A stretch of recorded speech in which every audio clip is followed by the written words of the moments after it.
Mon expérience de la grossesse, ce qu'on ne dit pas, ce que je ne savais pas. Bienvenue dans cette nouvelle vidéo. Aujourd'hui, on va parler d'un sujet très, très, très sensible. C'est d'ailleurs la raison de mon absence sur les réseaux sociaux. C'est quoi, 9 derniers mois ou plus. Donc, on va essayer de voir. Donc, je vais partager avec vous mon expérience de la grossesse. J'ai noté tout pour qu'on puisse vraiment être cohérent, pour qu'on puisse rester dans le sujet sans se perdre. Donc, on va parler de mes premiers mois, comment j'ai géré mes premiers mois, les premiers petits changements, comment j'ai géré l'accouchement et la période directement après, c'est-à-dire les 1 ou de 1 jusqu'à 3 mois après l'accouchement. On va parler également de comment j'ai fait pour récupérer après l'accouchement. Donc, on va commencer par dire quoi? Moi, on va dire que ma grossesse, elle était totalement pensée. C'était pas un accident, c'était pas du hasard, c'était vraiment quelque chose que mon partenaire et moi, on voulait faire. Du coup, j'avais pris déjà certaines prédispositions, mais ça a été très, très violent. Enfin, il y avait tellement de choses auxquelles je ne m'étais pas préparée, beaucoup de choses que j'ai découvertes quand j'étais déjà enceinte. Donc, on va parler de mes premiers mois.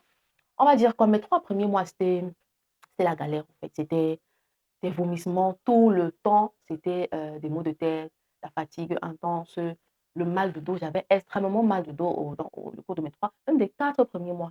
Je je vomissais tout ce qui rentrait dans ma bouche. Les seules choses que je pouvais tolérer, c'était, le tapioca. Le tapioca sans sucre, vraiment le tapioca trempé comme ça, sans rien, ça passait. Les bâtons de manioc avec les arachides grillés, ça passait également.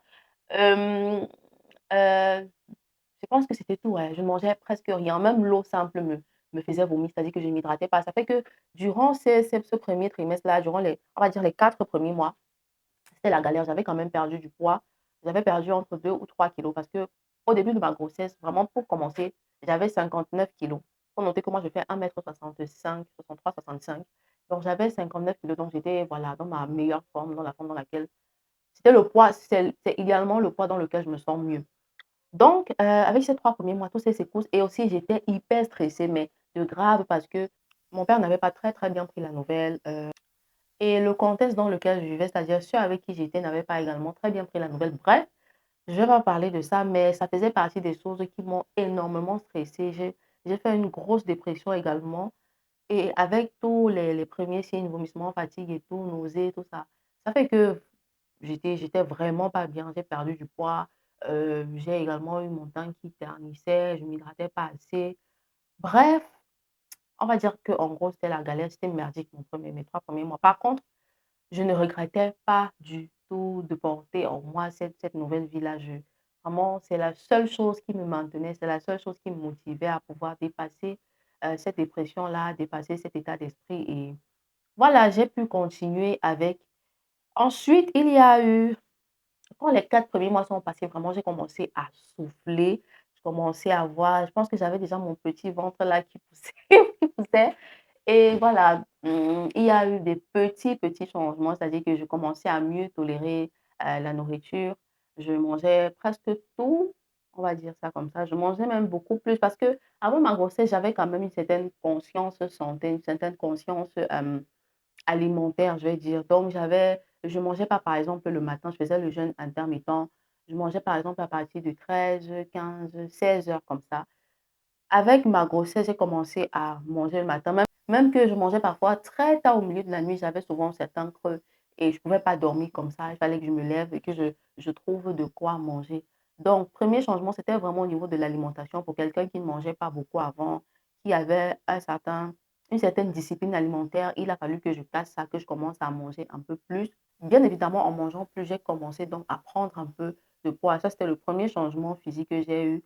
Commencer à prendre un peu de poids, mais vraiment pas dans les excès. On est encore dans 2, 3, 4 kilos les 5, 6 premiers mois.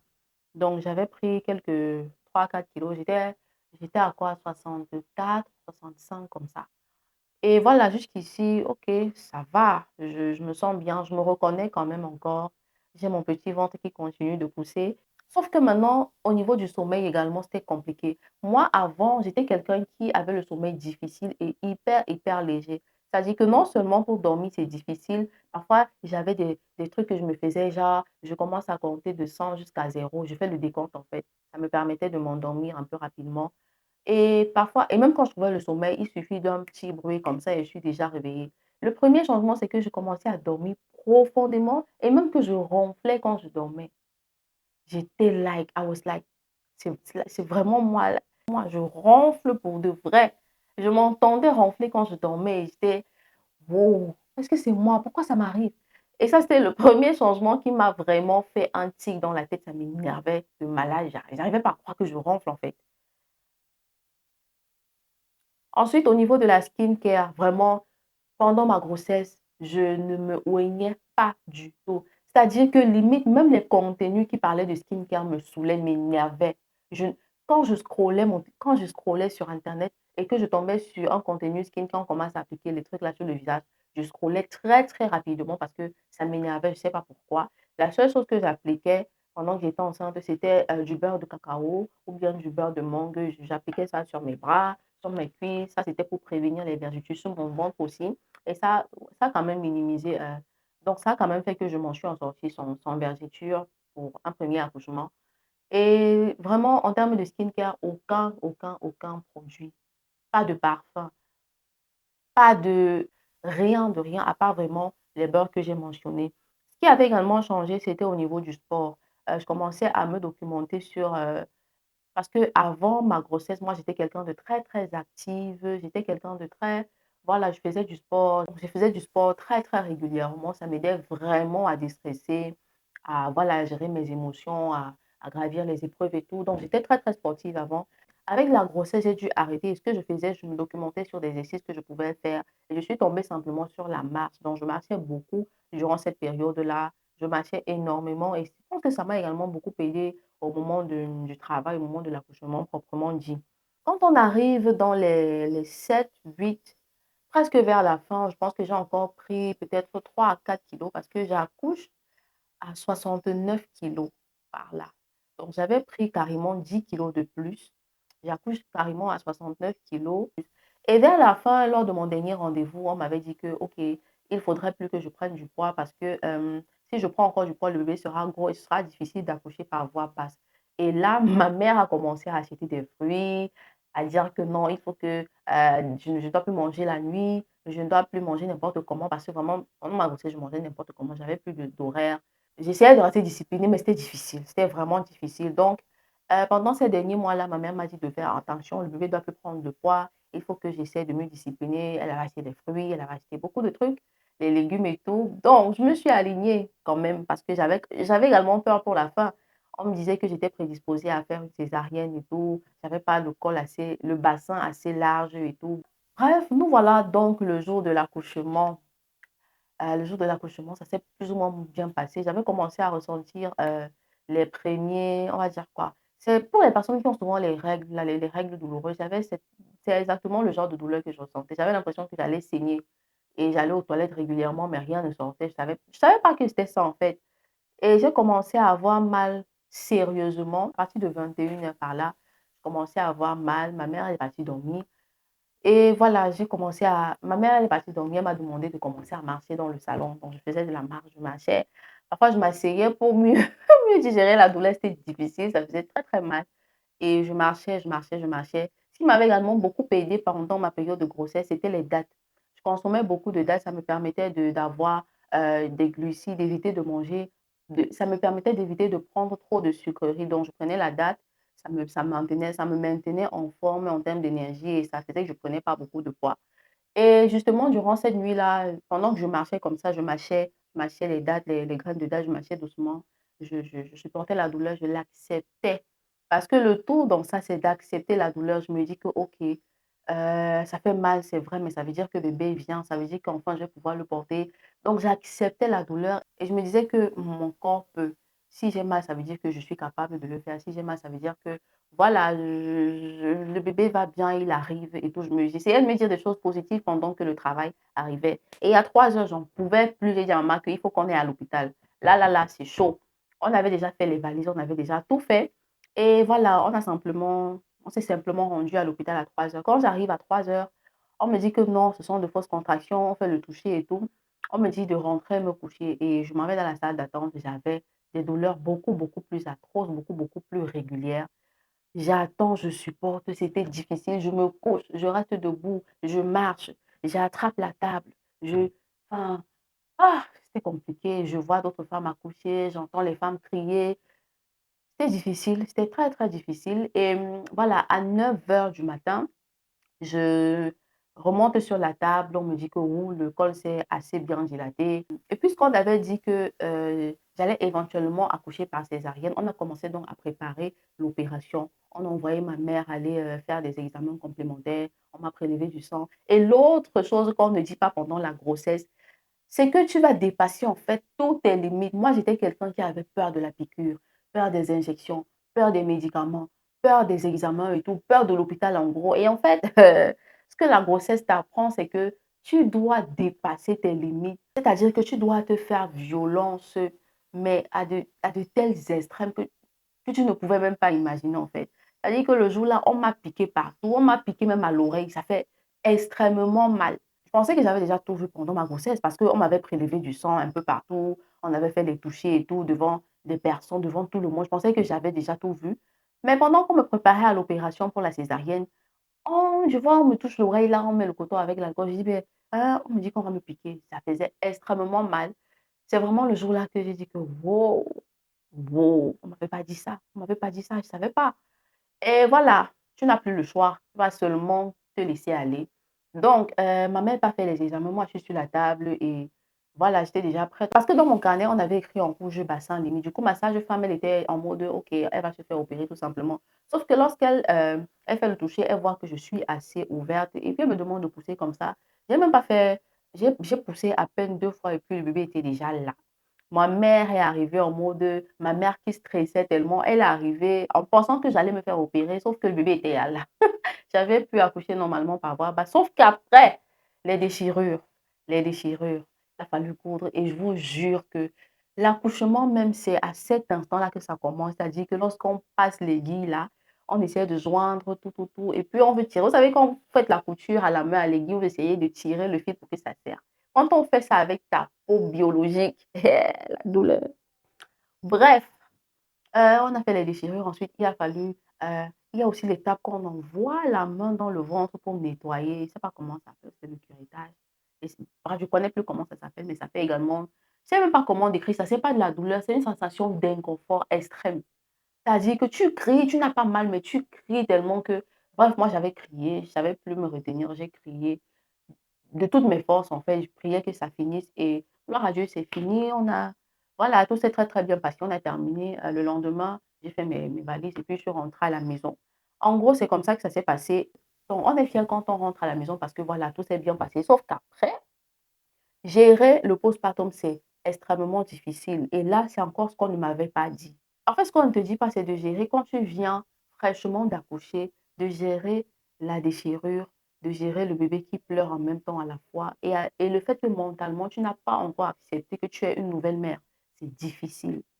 C'est-à-dire que organiser tes journées, pouvoir bien manger, gérer la blessure, te laver 2 fois par jour, euh, chercher à préparer, il faut que le bébé ait assez de lait pour téter, c'est difficile. Trouver le temps pour te reposer, pour bien dormir, pour gérer, pour rattraper le sommeil de la nuit, c'est extrêmement compliqué. Et en fait, c'est ça, c'est pas vraiment l'accouchement en soi qui fait prendre le poids, mais c'est ce qu'on fait après l'accouchement qui fait prendre le poids. Gérer le stress, la fatigue, le sommeil, la blessure qui est encore fraîche. Et les personnes qui viennent simplement te saluer avec des paquets en mode de la nouvelle maman, avec le sourire grand, le visage, pendant que la nuit, tu souffres en fait. Tu souffres. Maintenant, il faut que tu gardes le visage souriant parce que voilà, il faut faire bonne impression devant les gens. C'est difficile et c'est ce qu'on ne dit pas très souvent durant la maternité. Mais bon, on va passer simplement à comment j'ai fait pour dépasser tout ça. Il faut noter que voilà, quand tu accouches, généralement, tu perds un peu de poids, c'est-à-dire le poids du bébé, le liquide amniotique, l'utérus et tout ça, ça t'enlève quand même un peu de poids. Sauf que les 2 premiers mois également, parce qu'il faut beaucoup manger, enfin, entre guillemets, on se dit qu'il faut beaucoup manger. Ça fait que voilà, lorsque je commence vraiment le rééquilibrage alimentaire, je suis à 70 kilos. Et je me dis, 2 mois après l'accouchement, je me dis, je ne peux pas continuer comme ça. Il faudra que je me reprenne en main. C'est là que j'ai commencé à me documenter. Et parce que moi, bien avant ma grossesse, j'ai toujours eu ce mindset-là d'être une mère pleinement épanouie pour pouvoir transmettre le maximum de positivité à mon enfant depuis le bas âge. Parce que moi, honnêtement, je n'ai jamais voulu être une mère qui est complexée. J'ai été élevée par une mère forte, une mère qui n'avait pas de complexe. Elle m'a transmis en fait sa résilience et sa force. Et moi, j'ai toujours voulu être comme la mère que j'ai eue en fait. J'ai toujours voulu être ce modèle de femme forte-là, qui n'est pas complexée, qui a confiance en elle. J'ai toujours voulu être comme ma mère. Et justement, moi, la forme physique, ça contribue pleinement à avoir confiance en moi. Comment je me vois devant le miroir, ça contribue pleinement à l'estime que je me donne de moi-même. Je me dis qu'une mère épanouie, une mère qui se sent bien dans sa peau, une mère qui a confiance en elle, va également transmettre cette confiance-là à son enfant. Elle va transmettre son estime de soi. Elle va transmettre une certaine assurance affective à son enfant au lieu des complexes, au lieu des frustrations. Moi, c'est toujours ce que j'ai souhaité transmettre à mon enfant. Une mère épanouie également parce qu'elle connaît gérer ses émotions. Elle est présente mentalement pour son enfant, ce qui fait que lui, il aura une bonne fondation mentale, une bonne construction mentale. Elle va également lui transmettre cette gestion, cette intelligence émotionnelle-là, ce qui est vraiment, vraiment pour moi un élément majeur pour le développement ou bien pour la croissance d'un enfant, surtout lorsqu'on vit dans un monde où l'influence des réseaux sociaux devient carrément alarmante. Et pour finir, je pense qu'une maman en forme sur tous les plans, une maman épanouie, c'est une maman qui va transmettre la communication à son enfant, le sens de la communication de qualité. C'est également une maman qui va transmettre une sécurité affective. C'est le genre d'enfant qui sera totalement épanoui sur le plan affectif, qui n'aura pas de handicap émotionnel une fois qu'il va se retrouver dans la société en tant qu'individu. Donc, c'est vraiment cette espèce d'équilibre mental-là que je pense qu'il est important de transmettre à son enfant en bas âge. Si et seulement si on est une maman épanouie. Parce que quand on n'est pas épanoui, quand on est une maman complexée, une maman frustrée, on n'est pas capable de le faire. On ne peut pas donner ce qu'on a passé, aussi simple que ça. Donc, moi, j'ai toujours été dans cette optique-là. C'est pour ça que j'ai voulu apprendre du rééquilibrage alimentaire afin de me prendre en main, même pendant que je suis en train d'allaiter, même pendant que j'ai mon bébé en main. Et donc, je me suis formée, je me suis documentée largement dessus, j'ai essayé tellement de trucs et finalement, j'ai adopté la méthode qui marche pour moi. Et c'est pour ça que j'ai décidé de la mettre simplement dans un programme que j'ai nommé Maman en forme méthode. Donc, pour toutes les mamans qui m'écoutent aujourd'hui et qui vivent ce genre de situation, pour toutes les mamans qui se sentent dépassées, parce que je sais ce que c'est que de vouloir bien faire, mais sans connaître comment. Hmm.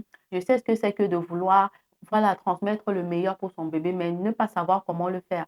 Donc, ce programme-là est disponible pour toi qui cherches à donner le meilleur à ton enfant, pour toi qui n'as pas envie d'attendre que le bébé grandisse avant de te prendre en forme, avant de te prendre en main. C'est un rééquilibrage alimentaire qui est adapté pour toi. Donc, on apprend dans ce programme ce qu'on mange en maintenant son énergie, son éclat, sa forme physique, ce qu'il faut manger en gardant sa lactation, tant sur le plan quantitatif que sur le plan qualitatif. Parce que beaucoup de mamans croient qu'il faut trop manger pour pouvoir donner du lait. Pourtant, il ne suffit pas de trop manger ou bien de manger très peu, mais il suffit simplement de manger mieux et de manger équilibré. Donc, si tu es intéressé, je vais simplement mettre le lien du programme en bas de la vidéo. Tu pourras simplement cliquer dessus pour commencer le programme toi aussi et commencer simplement à te prendre en main afin d'être une maman confiante qui transmet que de la positivité à son enfant depuis le bas âge. Ceci étant dit, je pense que c'est tout. Si vous avez d'autres questions, si vous souhaitez que je fasse une partie de mon expérience de la grossesse avec vous, je suis disposée. Il y a tellement de choses à apprendre. On peut simplement pas tout dire en une seule vidéo. Donc, on va se retrouver simplement dans une prochaine vidéo. Thème mon expérience de la grossesse. Sûrement, tu as ton expérience à toi. Tu peux également le dire en commentaire. Je vais, voilà, m'amuser à aller lire et à aller répondre également. Donc, on se dit simplement dans une prochaine vidéo. N'oublie pas de rester en forme. Donc, et aujourd'hui, 3 mois après avoir appliqué ce rééquilibrage alimentaire, là, j'ai perdu à peu près 8 kilos. J'ai exactement 62 ou 63 kilos. Je pense que c'est ça. Je continue simplement à manger de manière équilibrée parce que ayant essayé plusieurs régimes privatifs, d'extrême privation et tout, moi, j'en étais sortie beaucoup frustrée. Donc, du coup, j'avais décidé, même avant ma grossesse, de ne plus faire ce genre de régime privatif-là. J'avais simplement déjà opté pour le rééquilibrage alimentaire. Pendant la grossesse, je ne l'ai pas fait. Mais après la grossesse, j'ai su comment le faire tout en allaitant. Je dirais simplement que je n'ai pas vraiment vécu une grossesse dans laquelle je ne me reconnaissais plus devant le miroir, dans laquelle j'arrivais plus à savoir qui j'étais, j'arrivais plus à me retrouver physiquement, bien mentalement, non. J'ai justement mis les leviers en place pour pouvoir être pleine, pour pouvoir être consciente, pour pouvoir être une maman consciente, une maman rayonnante, malgré même le fait qu'elle soit en train d'allaiter. Donc, si tu as envie également d'implémenter cette méthode-là, clique simplement sur le lien en bas de la vidéo. Je ne vais pas être plus longue que ça parce que le bébé est en train de pleurer déjà, donc il faut que j'aille m'occuper de mon bout de chou. On se dit simplement dans une prochaine vidéo. Et voilà, n'oublie pas de me mettre en commentaire tes petits changements à propos de la grossesse et on va pouvoir en discuter. Allez, bye!